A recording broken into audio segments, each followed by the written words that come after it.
एक बार फिर से आप सभी का स्वागत है। हम अध्ययन कर रहे हैं मती रचित सुसमाचार, उसका चौथा अध्याय, और अब समय है कि हम उसके 12वें वचन से आगे का अध्ययन करें।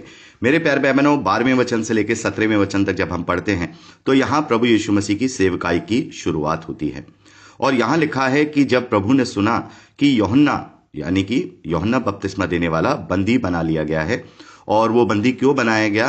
क्योंकि उस वक्त जो राजा था हेरोदेस, उसने क्या किया था, अपने छोटे भाई फिलिपुस की पत्नी को अपना बना लिया था जबरदस्ती। और यूहन्ना बपतिस्मा देने वाले ने उससे इस बारे में चेताया था, उससे समझाने की कोशिश की थी।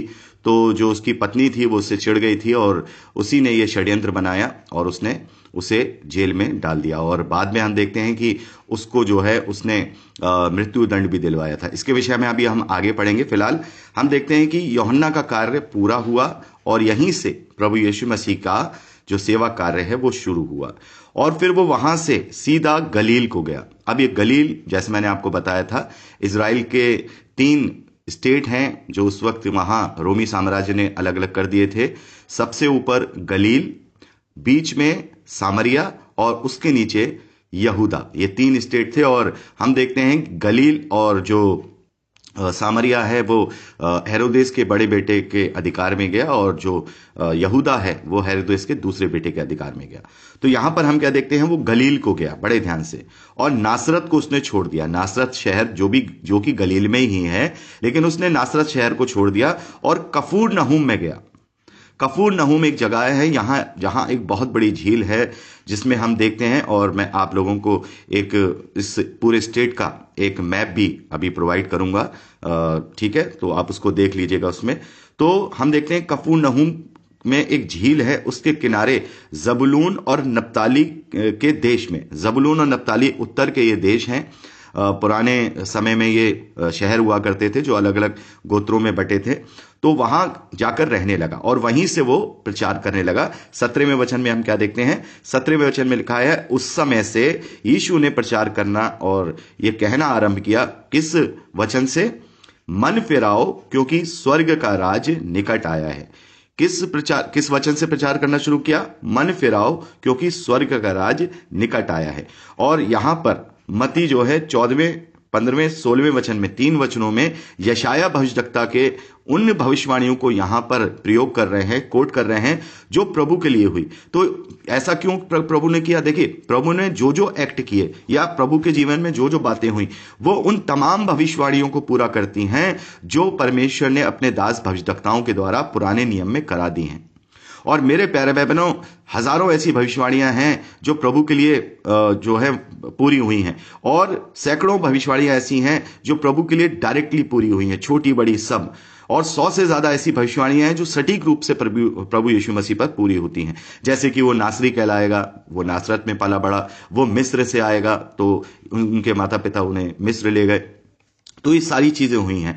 तो मेरे प्यारे भाई बहनों, हम देखते हैं कि प्रभु यीशु मसीह ने अपने जीवन काल में पुराने नियम की इतनी भविष्यवाणियां अपने जीवन से पूरी की हैं, जिसको पूरा करना खरबों खरबों लोगों में से किसी एक व्यक्ति के लिए, खरबों खरबे लोगों में से भी किसी एक व्यक्ति के लिए करना अनहोना है।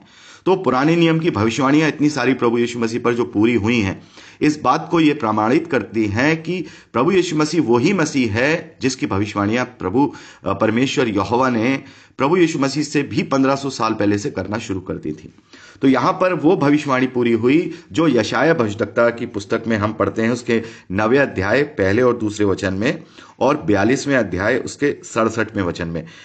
आइजिया chapter 9 1 and 2 verse and chapter 42 verse 67। तो आप इसे पढ़ सकते हैं। और ये भविष्यवाणी इस तरीके से है 15वें 16वें वचन में, जबलून और नप्ताली के देश, झील के मार्ग से यरदन के पार अन्य जातियों का गलील, जो लोग अंधकार में बैठे थे उन्होंने बड़ी ज्योति देखी, और मृत्यु के देश और छाया में बैठे थे उन पर ज्योति चमकी। अर्थात वहां नप्ताली और जबूलून के देश में जो कफरनहूम की जगह है झील के किनारे, वहीं से प्रभु ने कार्य करना शुरू किया ताकि यह भविष्यवाणी प्रभु के जीवन से पूरी हो सके। और जैसा मैंने बताया, सैकड़ों भविष्यवाणियां प्रभु ने अपने जीवन से पूरी की हैं, और उसका हर एक एक्ट और हर एक जो प्रचार की जो यात्राएं हैं वो सारी बातों को प्रूव करती हैं, प्रमाणित करती हैं।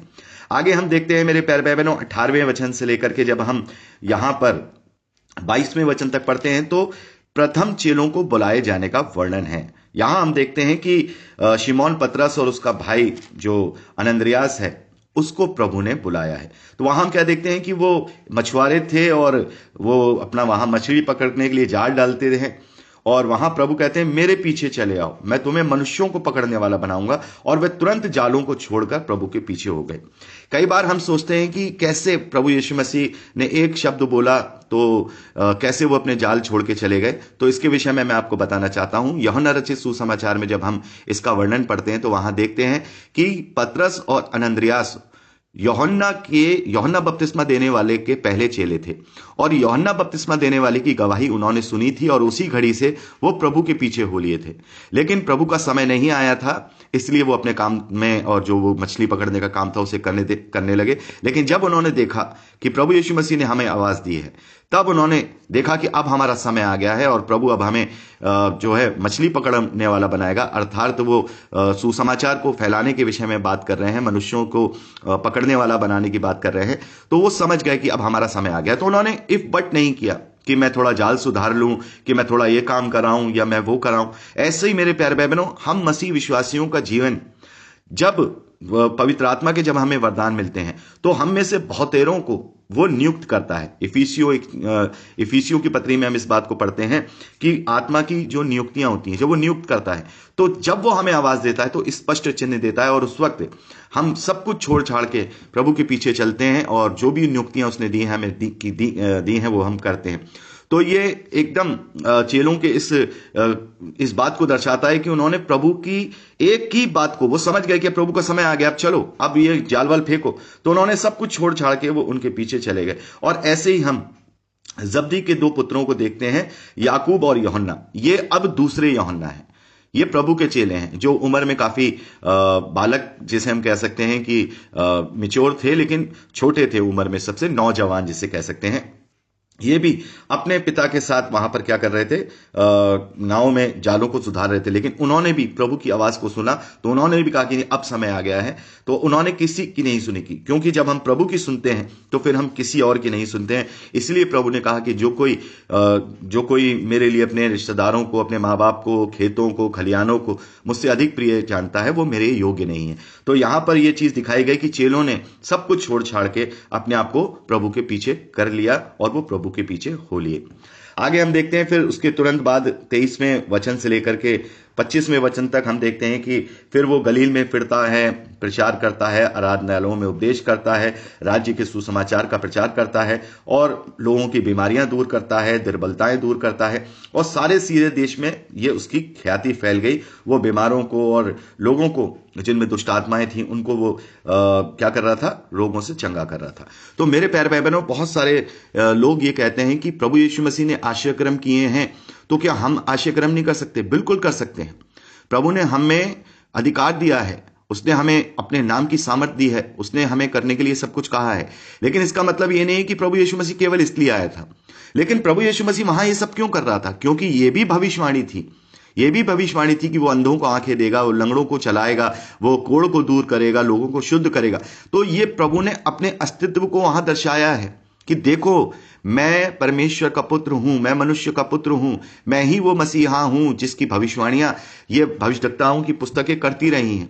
ये यकीन दिलाने के लिए प्रभु ने वहां बड़े बड़े आश्चर्यक्रम के कार्य किए, मुर्दों को जिंदा किया और न जाने कितने कार्य अभी हम आगे इस बारे में पढ़ते हैं। तो ये बात सच है कि प्रभु के नाम से बड़े बड़े सामर्थ्य काम होते हैं। लेकिन प्रभु के आने का कारण ये नहीं है कि वो केवल लोगों को चंगाई देता फिरे, क्योंकि अगर ऐसा होता तो वो 3.5 साल तक ही केवल सेवकाई नहीं करता, क्योंकि 3.5 साल लगभग उसने सेवा की है और उसके बाद वो अपने मुख्य कार्य को उसने पूरा किया, उस आज्ञा को पूरा किया जिसके लिए वो आया था। समस्त मानव जाति के पापों की क्षमा के लिए जो उस पर विश्वास करते हैं उनके लिए उसने अपने आप को बलिदान कर दिया। वो हमारे पापों के लिए मर गया। मेन चीज ये थी। अगर ऐसा ही होता कि उसे केवल कोड़ियों को सही करना था, लंगड़ों को सही करना था, सब कुछ, तो वो और अपनी सेवा को आगे रखता। लेकिन उसने केवल इस चीज को प्रतीकात्मक रूप से दिखाया कि देखो, तुम विश्वास करो। प्रभु कहते हैं कि यदि मेरी बातों पर नहीं तो लेकिन मेरे किए गए कार्यों को देखकर तो मुझ पर विश्वास करो। तो ये विश्वास करने के लिए बातें हुई थी। लेकिन अब हमारे जीवन में ये बड़ी बातें नहीं हैं। कि हम चंगे हो जाते हैं या हमें हमारी सामर्थी प्रार्थनाओं का जवाब मिल जाता है, ये बड़ी बात नहीं है। प्रभु कहते हैं इस बात से खुश मत हो कि तुम्हें दुष्ट आत्माओं पर अधिकार दिया गया है, उन पर उन्हें जीतने का अधिकार दिया गया है, वरन इस बात पर प्रसन्न हो कि तुम्हारे नाम स्वर्ग में लिखे हुए हैं, स्वर्ग के राज में। तो हमें इस बात से अपने जीवन का क्राइटेरिया नहीं बनाना है कि हम अपने बड़े जीवन में आशय कर्म करेंगे तो ही हम प्रभु के लोग हैं। हम इस बात से खुश ना हो, क्योंकि वो हमारी सामर्थ्य नहीं है, वो प्रभु के नाम की सामर्थ्य है। वो हमारी सामर्थ्य नहीं है कि कोई चंगा हो जा रहा है, कि हमारी सामर्थ्य नहीं है कि आशय कर्म हो जा रहे हैं, हमारी सामर्थ्य नहीं है कि दुष्ट आत्माएं निकल जा रही हैं। वो प्रभु के सामर्थ्य नाम की सामर्थ्य पवित्र आत्मा के कार्य हैं, हमारी उसमें कोई योगदान नहीं है। इसलिए हम उसमें आनंदित ना हो कि हम ये कर पा रहे हैं, बल्कि आनंदित इस बात में हो कि कहीं ऐसा तो नहीं है कि हमने अपने जीवन में वो हक खो दिया जो प्रभु ने हमें दिया, कि तुम खुश इस बात पे होना कि तुम्हारे नाम स्वर्ग के राज में लिखे हुए हैं। मेरे प्यारे भाई बहनों, इसीलिए अभी हम 7वें अध्याय में आगे पढ़ेंगे। प्रभु कहते हैं कि उस दिन बहुतेरे होंगे जो हे प्रभु कहेंगे, और कहेंगे कि हमने तेरे नाम से क्या बड़े बड़े कार्य नहीं किए, आशय कर्म नहीं किए, दुष्ट आत्माओं को नहीं निकाला। तो प्रभु कहते हैं 7वें अध्याय 22वें वचन में कि मैं उनसे खुलकर कह दूंगा, हे कुकर्म करने वालों, मैं तुम्हें नहीं जानता। तो इस बात पे हमें घमंड नहीं करना है कि हम बड़े भारी जो है अभिषिक्त हो गए हैं, मैन ऑफ गॉड हो गए। नहीं, हमें इस बात पे खुश होना है कि प्रभु ने जो हमें उद्धार दिया है, हमने उसको थामे रखा है और हम उसकी आज्ञा पालनता में चलते हैं, अपने अंदर पवित्र आत्मा के फल, उसके 9 चिन्ह उत्पन्न करते हैं और पवित्र आत्मा की अधीनता में चलते हैं। इसी से ये प्रूफ होगा कि हमारे नाम स्वर्ग के राज में लिखे हैं, और यही हमारी प्रसन्नता का कारण है। तो मेरे प्यारे भाई बहनों, इस प्रकार से प्रभु यीशु मसीह का सेवा कार्य यहां शुरू होता है, और उसके बाद हम 5वें अध्याय से आगे पढ़ते हैं तो वहां प्रभु के वो अद्भुत संदेश और अद्भुत उपदेश हैं, जिनसे देखिए आज होता है कि आशय क्रम देख के हो सकता है हम विश्वास करें कि प्रभु ने हमारे जीवन में बड़ा आशय क्रम किया, हो सकता है कोई अद्भुत कार्य देख कर विश्वास करें, लेकिन बुद्धि के साथ जो प्रभु को ग्रहण करता है, क्योंकि आज आशय क्रम है, हो सकता है कल ना हो। आज हम बीमार हैं और चंगे हो गए, फिर से हम बीमार हो जाएंगे, और एक दिन इस शरीर की सड़ाहट वाले शरीर की मृत्यु आनी ही आनी है।